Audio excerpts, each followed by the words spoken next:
ஒரு நண்பர் என்கிட்ட வந்து மறுபிறவி மேல உங்களுக்கு நம்பிக்கை இருக்கா அப்படின்னு சொல்லி கேட்டார். இப்போ வரைக்கும் நம்ம அப்படிலாம் ஒண்ணும் யோசிச்சது இல்லையே அப்படின்னு சொல்லிட்டு, பிறவாமை வேண்டும், பிறந்தாலும் உன்னை மறவாமை வேண்டும் அப்படின்னு பெரியவங்க கேட்டிருக்காங்க. எப்ப பிறந்தாலும் நான் கும்பிடுற சாமி உன்னைய மறக்காம நீ என்னைய பார்த்துக்கோ அப்படின்னு சொல்லி தான் பெரியவங்க கேட்டிருக்காங்க. அப்போ மறுபிறவி உண்டா என்ன அப்படிங்கிறத தாண்டி, மரணம் அப்படிங்கிறது வந்து இப்ப வரைக்கும் மனுஷனால களங்கப்படுத்த முடியாத ஒண்ணா இருக்கிறது வந்து மரணம் மட்டும்தான்.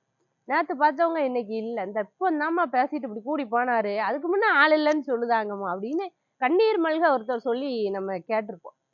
பக்கத்து வீட்டுக்காரரா இருப்பாரு. அவர் ஒண்ணும் பெரிய ஆளு கிடையாது. பெரிய செலிபிரிட்டி கிடையாது. ஃபேமஸான ஆள்லாம் கிடையாது. ஆனா பக்கத்து வீட்டு ஆளு. ஏதோ ஒரு வகையில சின்னதா நமக்கு ஒரு உதவி செஞ்சிருப்பாரு. அத நினைச்சு அவர் இறந்ததுக்கு அப்புறம் நம்ம வருத்தப்பட்டிருப்போம். அவரோட நினைவு நம்ம மனசுல இருக்கும்.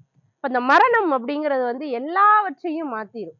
நம்ம மனசுல யார் மேலயாவது கோவமா இருந்திருப்போம். அவர் இறந்து போயிருப்பாரு.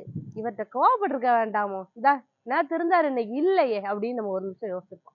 மறுபிறவி இருக்கா இல்லையான்னு தெரியாது.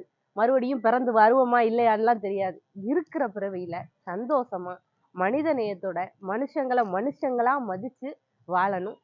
ஆராய்ச்சிலாம் பண்ண வேண்டாம். அன்பா இருப்போம் போதும்.